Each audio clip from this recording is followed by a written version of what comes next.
Hi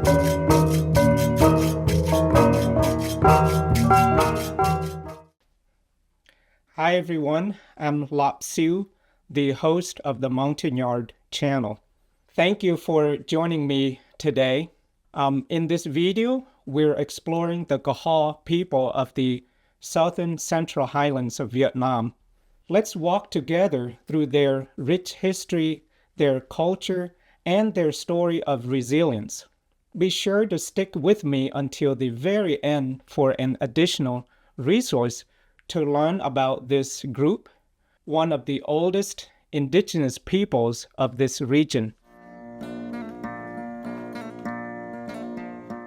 The Koho, also spelled Koho, live mainly in Lâm Đồng Province, especially around Đà Lạt, Bảo Lộc, and Di Linh. These highlands are their ancestral homeland, and their culture is closely tied to the mountains, forests, and rivers of this region. According to Nhân Dân newspaper, the Koho population today is over 200,000 people. The Koho are not one single group of people. They include several subgroups such as the Sere, Nộp, Cờ Yon, Tring, Chil, and the like. Each subgroup has its own dialect, customs, and traditions, but they all share a strong Koho identity. Did you know where the name Đà Lạt, the capital city of Lâm Đồng Province, comes from? It originally comes from the Lạt people. Lạt is the Vietnamese form of the word Lạt. In the Koho language, Đà means water, so Đà Lạt means water of the Lạt people. But my Lạt friend, who is a pastor, said Đà can also mean country, so Đà Lạt can also mean country of the Lạt people. Koho society is also organized into clans. Their clan names include Cà Long, Cà Drân, Cà Brich, Cà Brơ, Cà Siêng, Cà Liêng, Pan Tinh, and Cà Trinh, just to name a few. Clans can help guide marriage rules, inheritance, and community relationships, which you will learn more about it later in this video.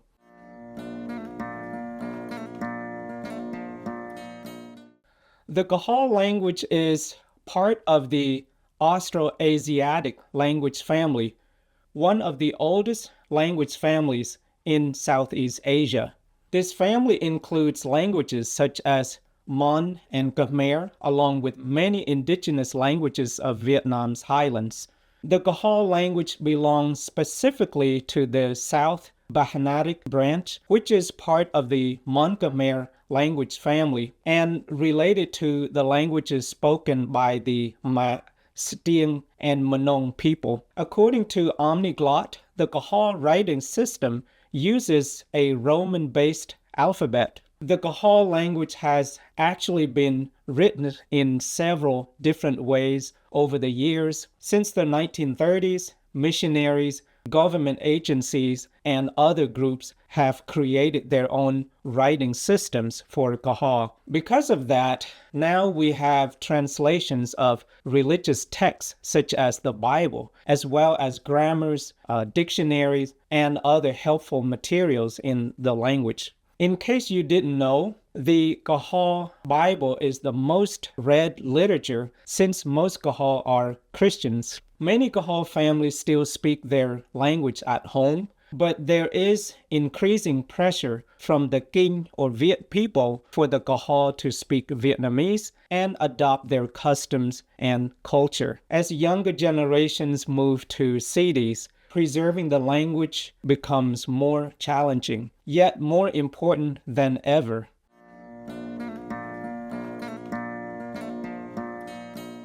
Traditionally, the Koho lived through farming, hunting, gathering, and fishing.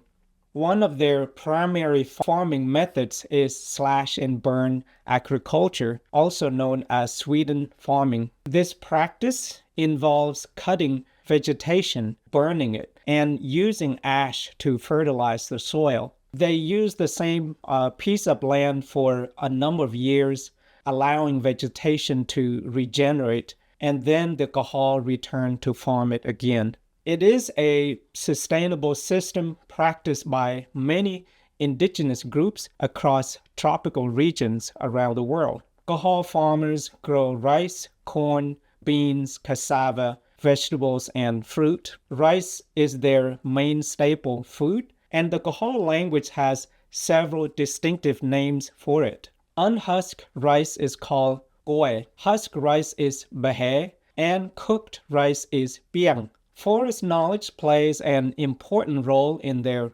subsistence. The Koho collect wild vegetables, bamboo shoots, and medicinal plants. This deep understanding of nature has passed down through generations. Today, many Koho farmers grow cash crops as well, especially coffee, and sell them in local markets to earn income. They also raise animals such as buffaloes, pigs, and chickens. Koho women are known for their traditional weaving. They use hand looms and natural dyes to make beautiful cloth with intricate patterns or designs. According to iGuide, their weaving patterns often represent mountains, rivers, and daily life. Koho men make beautiful baskets and create bamboo musical instruments, including flutes and the traditional gambuat, a stringed instrument used during cultural ceremonies. Hey, before we continue, I want to share something quickly. If you enjoy videos like this and want to support my work, you can buy me a coffee. It's completely optional, but it really helps me keep making educational videos about our Montagnard communities. Just click the Buy Me Coffee link below this video, and it will take you straight to my page. Thank you so much for your kindness and support. Let's get back to the video.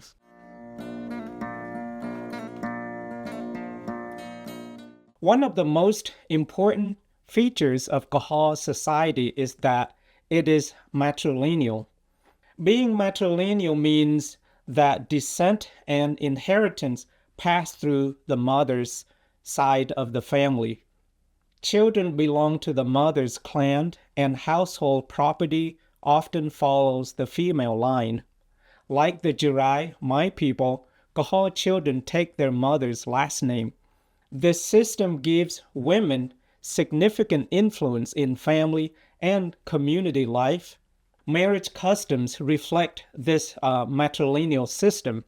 In many Koho communities, the bride's family traditionally approaches the groom's family to propose a marriage. Koho also have a dowry system where the bride's family gives pigs, chickens, necklaces, clothes, and other requested items to the groom's family. Usually after the wedding, the husband often moves into the wife's family home. Elders play a central role in guiding marriages, leading ceremonies, and maintaining harmonies between families.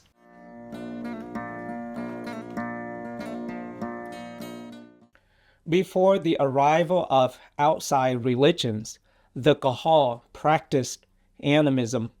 Animism is the belief that natural elements such as rivers, forests, mountains, and the sky have spiritual power. They believed in a supreme spirit called Yang Nadu and many lesser spirits connected to nature, ancestors, and community life. Rituals often involved offering rice wine, livestock blood, or food to maintain balance between humans and the spiritual world. Traditional Koho houses included houses built on stilts, shared by extended families.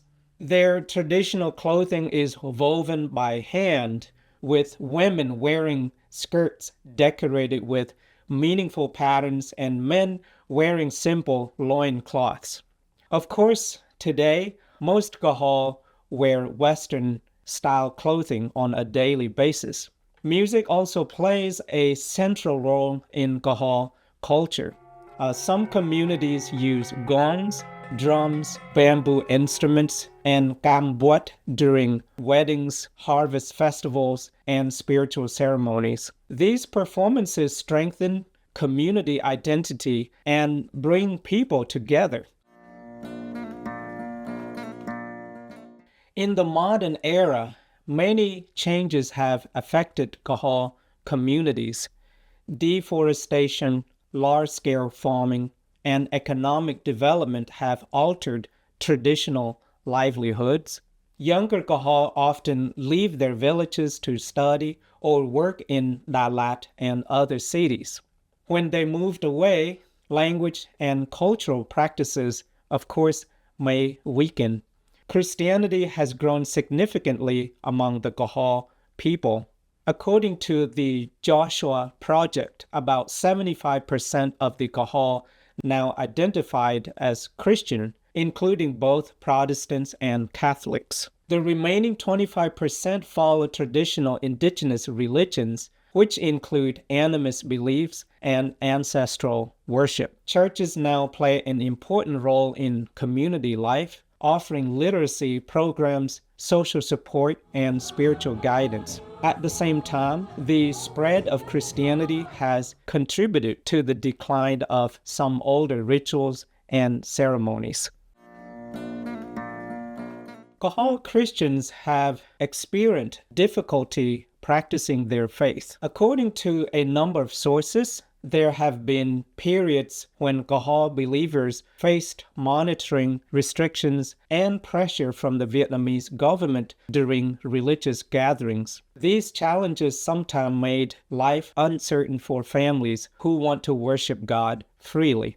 In addition to religious pressure, Koho communities have also faced issues related to land disputes, political tension affecting several Montagnard groups, and limited economic opportunities too. These combined factors led some Koho families to leave Vietnam in search of a safer and more stable life, especially after the Vietnam War. Over the years, thousands of Koho refugees have resettled in the United States. Many found new homes in North Carolina, but others lived in South Carolina, Washington, Texas, and several other states. In their new communities, Koho families work hard to maintain their language, culture, and identity while adapting to American society. Their journey reflects both hardship and remarkable resilience. Many of my Koho friends are Christians. They have their own churches where pastors preach and people study the Bible in their own language.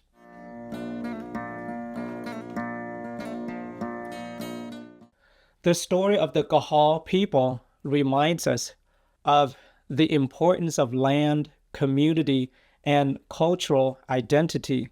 Their matrilineal system teaches us about family responsibility and the value of women in society. Of course, their farming traditions show sustainable ways of living with nature, and their migration journey reveals the strength of hope and the desire for freedom. Thank you so much for spending time with me today. If you enjoyed learning about the Koho people, please like this video, share it with your friends, and subscribe to the Montagnard channel. Your support helps us preserve and share the stories of indigenous communities from Vietnam and around the world. Please leave a comment below and let me know which Montagnard group you want to learn about next. Oh, by the way, we have several Koho language lesson videos on the channel. Feel free to check them out. And again, if you like to support us, you can click the Buy Me Coffee link below this video. I appreciate you, and I will see you in the next video.